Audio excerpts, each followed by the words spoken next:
Hello, I'm going to teach you guys how to make a marking for a game called Cereal Soup. So first of all, you have to download the customizer for it. It is on their forum somewhere. I cannot remember where, but it's somewhere.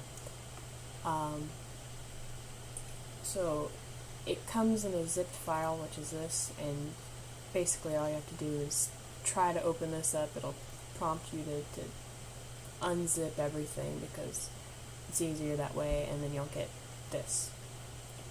So open this up, you'll get obviously a folder because it's a folder. This is actually kind of helpful. It just tells you what you need to make, or what the requirements are to make certain things. So that's helpful once you actually know how to run the programs and stuff like that. This is a resource file. This is where you'll find all the basic textures and everything like that. So this texture is the eyes of the wolf, and these are more for I think it's more for making a preset rather than a marking. I'm sure you can make your own eyes and such, but we're not going to do that today. There's the different fur types. I assume? Yes.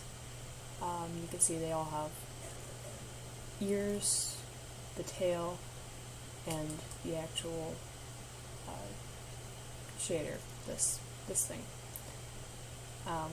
It kind of looks like I guess wolf skin rug, but that's simply how you make a three-dimensional object into a two-dimensional object.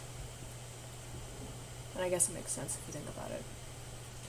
So what you need this file, or rather the something like this, the equivalent of this for whatever you're doing, whether it be a wolf circuit or whatnot. And you're gonna open with, and your drawing program, I'm going to be using Adobe Photoshop today. Open. Listen. So, the other thing you need is this. This is the wire mesh. You can't really tell that it's a mesh here because the contrast it's not very high, but you need it. So you're going to open with, and your drawing program again. Or at least for Photoshop you do this. This is simply the way I find easiest to do this. So you just drag this layer over into this, and then you line it up. Theoretically they're the same size, but I find it not to be the same size sometimes. I don't know. Anyways, so I'm going to go ahead and label my layers. This is going to be the mesh. This layer is going to be the texture. And then we're going to make a new layer. I'm going to put it under the texture, and we're going to call it color. And probably spell it right. The texture layer, we're going to go up to the layer mode, which is this thing right here, and we're going to put it on multiply. This kind of allows any color you put on the layer below it to show through so you can see what you're doing. The mesh is more to help you know where stuff is. Because I'm not even going to explain that. It's a thing. That's what that is. So we have a color and we have the brush tool selected, so let's actually start coloring. We can make whatever. I'm going to make a face mask sort of thing. Why is it not coloring? Oh, because I have lower opacity. You know what? Let's keep the lower opacity. See what happens. What could possibly go wrong?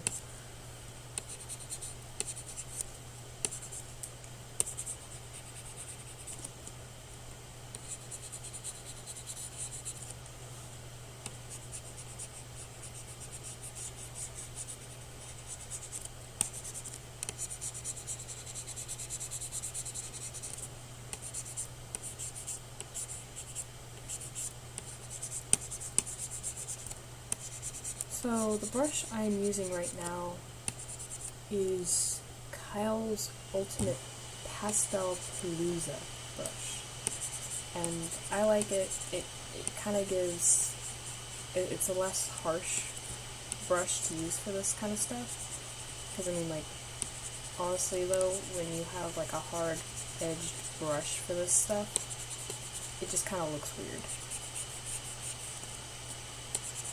So have a soft edge brush, something with a little bit of texture, makes it a little bit more fun. It may not be the look you're going for, but there's all sorts of fur brushes on the internet that you can find. There's a brush set that you can get off of Brush Easy. I think it's called like the fur texture brush set. I don't remember the name. They always have these weird names for them sometimes. And it's actually like a really good fur texture, and I'm considering about making my own texture, you know, this thing itself. Not the mesh, but the actual texture. Considering making that. Just to experiment and have fun. See what'll happen.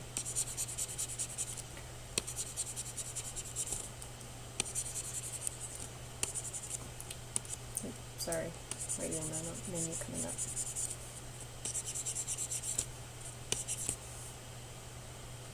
So I think that's good for now. Honestly, I don't know what'll happen with the opacity, but you know, we'll find out. You can always do it in you know, full opacity, and that'll turn out, you know, like a regular marking, I guess. So this being done, we will hide the mesh texture. We will go to File, Save As, name it whatever, and save it wherever. We're going to save it, and now this is the important part, that we save it as a PNG. Don't save it as a JPEG because it will fill in. Oh shoot, you know what, I forgot a step. You have to take this layer off of multiply to put it to normal. That'll hide the color underneath of it, but that's okay because we're going to make this texture layer into a clipping mask. And then all that's showing is what's underneath of it, really, only without the color. It basically just replaces whatever you colored in with the texture. So now we save it as a PNG. PNG. Don't save it as a JPEG because it will take all that transparent space and turn it into nothing, really. It would basically fill it. So instead of being transparent, it will be white. And if it's white, then you're you messed up all the texture of the fur itself, and it will end up being a smooth, ugly looking texture. So we're going to save it here. Save. go ahead, save it, large file, medium file, it doesn't really matter that much. From my understanding, it doesn't really affect the quality. So, with that being done, we will now go to the internet. So we're going to go to Imager, which is where I'm going to be posting this, and I will find this file.